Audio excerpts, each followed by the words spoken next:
사기 탄핵이죠. 탄핵에 대한 것을 재판하고 있는데 그 앞에 사기라는 형용사를 붙일 수 있느냐. 첫 번째, 영장. 두 번째는 진짜 윤석열 대통령 잘못한 게 없고 말 그대로 사기 탄핵인지를 명확하게 아시게 될 겁니다.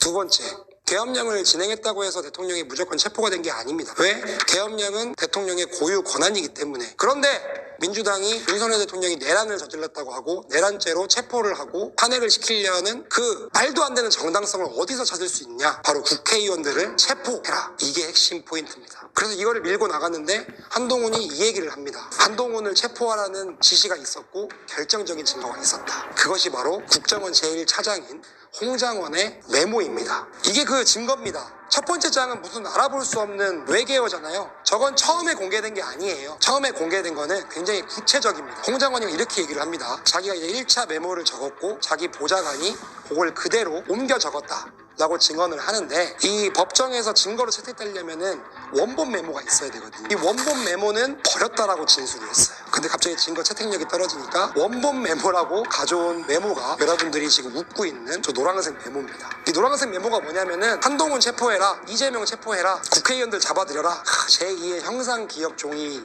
정도로 볼 수 있는 메모가 이번에 나왔습니다.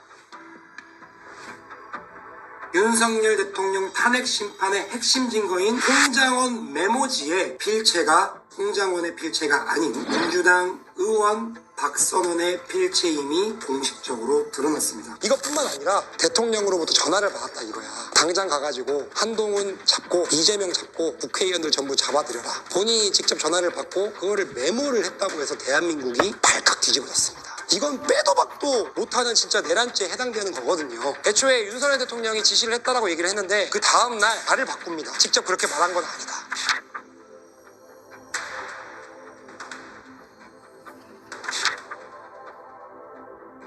팩트체크를 해보니까 대통령이 체포 지시를 내렸다는 증거가 없어요. 홍장원이 주장을 해요. 대통령으로부터 4차례 전화를 받았대. 10시 43분 본청에 있었다 얘기를 했는데 팩트는 본청에서 나갔고 46분에는 홍장원이 집무실에서 통화를 하는데 팩트는 또 공간에 있었고 58분 공간에서 통화했다고 했는데 또 본청에 있었고 11시 6분에는 본관 앞 공터에서 체포 명단을 받아 적었다고 얘기를 했는데 CCTV로 확인해보니까 본청에 있었다는 거예요. 이 새끼 말이 다 틀려. 왜 다 틀리는 줄 알아요? 구라를 치니까 다 틀리는 겁니다. 심지어 대통령이 전화 왔을 때는 술을 처먹고 있었대요. 그리고 왜 이렇게 증언이 바뀌냐? 라고 이야기를 하니까 자기가 입원한 상태에서 약물을 투약한 상태에서 나도 뭔 소린지 모르겠어요. 개소리를 짓거리고 있는데, 자, 이 정도만 나와도 탄핵 기각이 8대 0으로 나와야 되죠. 왜? 법원에선 일관된 진술, 이것이 굉장히 중요하기 때문입니다. 특히 증거 채택에 있어서 핵심 증인이라고 하는 곽종근, 국회 안에 있는 의원들을 체포하라고 주장했다가 요원들을 체포하라고 주장했다가 다시 의원을 체포하라고 주장했다가 대통령이 지시했다고 했다가 대통령이 지시 안 했다고 했다가 뜬금없이 김병주 의원, 민주당 의원의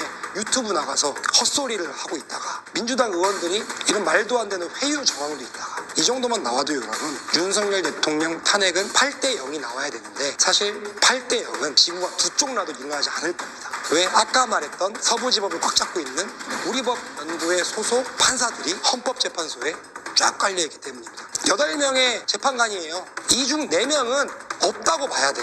그렇기 때문에 이 정도까지 왔으면 적어도 3명은 이 탄핵은 잘못됐다 라고 판결을 하는데 우리의 총력을 다해야 됩니다. 왜냐하면 헌법재판관 8명 중에 3명은 기각을 때려야 최종 탄핵 기각이 되거든요. 지금 윤석열 대통령 탄핵에 반대하는 수많은 우파들이 헌법 체계를 무시하는 게 아니에요. 사법부를 무시하는 게 아니에요. 공수처를 무시하는 게 아니라니까. 그런데 애통하게도 정치에 관심 없는 친구들은 MBC나 JTBC에서 보도하는 편향된 정보만을 습득하기 때문에 탄핵 심판이 잘 되고 있구나, 핵심 증거가 나왔구나, 핵심 증인이 나왔구나, 체포영장이 발부됐구나, 윤석열 대통령 탄핵은 정당하구나, 정말 잘못했기 때문에 탄핵될 만하구나, 이런 여론이 아직도 40% 이상이라는 거.